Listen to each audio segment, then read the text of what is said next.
ایک یہ ہے کہ ان کا انداز گفتگو سادے الفاظ میں کہوں تو تہذیب والا نہیں ہے، مہذب نہیں، اخلاق والا نہیں ہے۔ صحابہ اکرام ایک ریڈ لائن ہے، اس کو ہم کراس کر رہے ہیں، ان کے اوپر تان و تشنیع کر رہے ہیں۔ جب ان پہ تان و تشنیع ہو جائے گی دین کا بچے گا کیا؟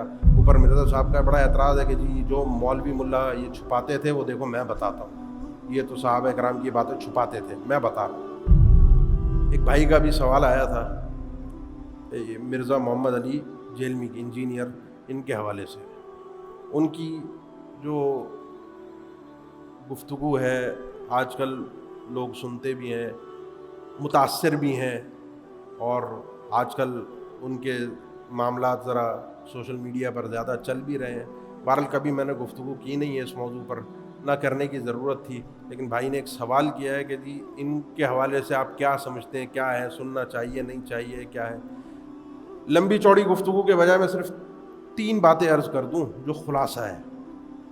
ایک یہ ہے کہ ان کا انداز گفتگو سادے الفاظ میں کہوں تو تہذیب والا نہیں ہے، مہذب نہیں، اخلاق والا نہیں ہے۔ جس انداز سے وہ گفتگو کرتے ہیں، جو لب و لہجہ ہوتا ہے، اور ہماری بدقسمتی ہے معاشرے کی کہ اکثریت لوگوں کو یہی مزاج سمجھ میں آتا ہے، یہی انداز سمجھ میں آتا ہے، تو تڑاک، ذلیل کرنے والا، سامنے والے کو نیچا دکھانے والا، سامنے والے کو زیر کرنے والا۔ ہم اس انداز سے بڑے مانوس ہیں، یہ ہمارے ایک سمجھنے کے، اور اسی لیے لوگ ان کو سنتے بھی ہیں کہ بے دھڑک ہو کر، بے باک ہو کر، پوری جی جان سے وہ گفتگو کر رہے ہیں۔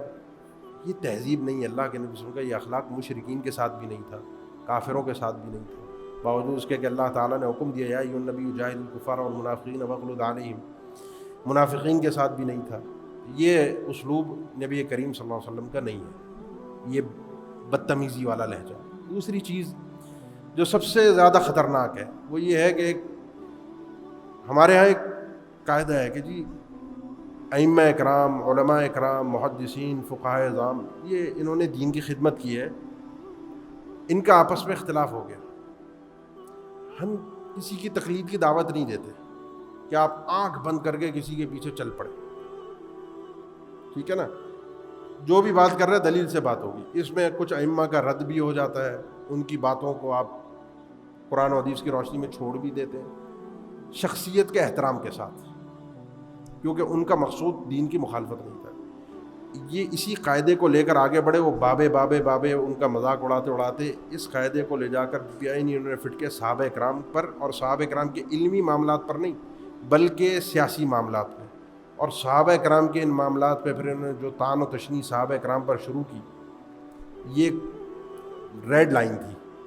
اللہ نے فرما دیا تھا رضی اللہ عنہم، اور اللہ ان سے راضی ہو گئے، یہ اپنے اللہ سے راضی ہو گئے، ٹھیک ہے نا؟ وعد اللہ وکلا وعد اللہ الحسنى، ٹھیک ہے نا؟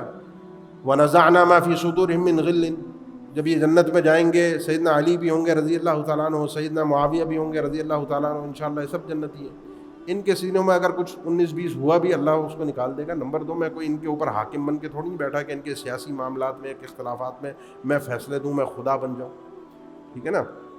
میں مثال اکثر دیا کرتا ہوں، گھر میں بڑوں کا اختلاف ہو جاتا ہے نا، والد والدہ کا، والد کا تایا چاچاؤں کے ساتھ، والد کا کبھی دادا کے ساتھ ہو جاتا ہے نا، آپ گھر کے اختلافات میں حاضر ہوتے ہیں، سنتے ہیں، دیکھتے ہیں، پھر آپ کہیں باہر نکل کے اس کو بتاتے ہیں یا چھپاتے ہیں؟ یہ ہمارے اوپر مرزا صاحب کا بڑا اعتراض ہے کہ جی جو مولوی ملا یہ چھپاتے تھے وہ دیکھو میں بتاتا ہوں، یہ تو صحابہ کرام کی باتیں چھپاتے تھے، میں بتا رہا ہوں۔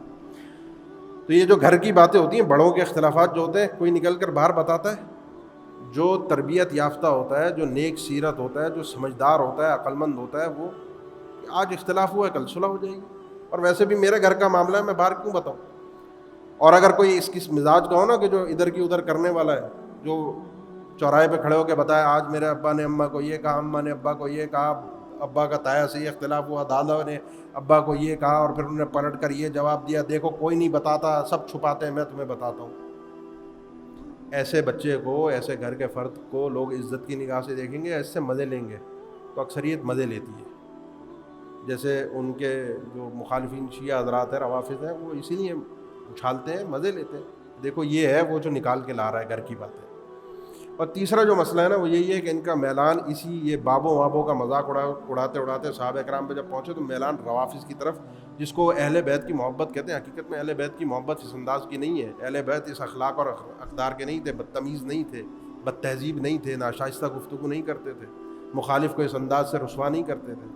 تو جب یہ اس طرف پہنچے ہیں نا تو آپ دیکھیں گے ان کا میلان روافظ کی طرف زیادہ ہے. جو مذاق یہ صوفی باباؤں کا اڑاتے ہیں، جس انداز سے استہزاء ان کا کرتے ہیں، جس انداز سے صحابہ کرام پہ طعن و تشنیع کرتے ہیں، کبھی آپ نے ان کو روافظ کے ائمہ معصومین پر اس طرح کی گفتگو کرتے ہوئے دیکھا ہے؟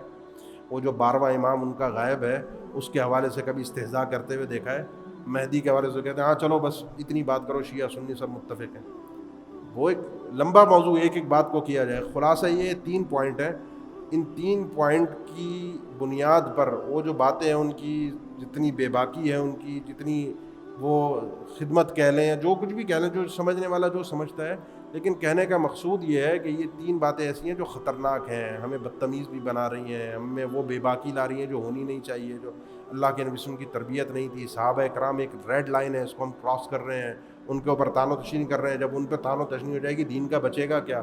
یہ ریڈ لائن ہے جس کو ہم کراس کر رہے ہیں. قرآن مجید نے صحابہ کرام کے لیے الگ قانون رکھا ہے، ان کا ادب سکھایا ہے. اور تیسری چیز، اگر آپ کا یہ قاعدہ قانون ہے تو اگر آپ اس حساب سے چلتے ہیں تو وہ اس کا اطلاق جس طرح سنیوں پر کرتے ہیں بالکل اسی پرسنٹیج میں آپ روافظ پر بھی کیجئے.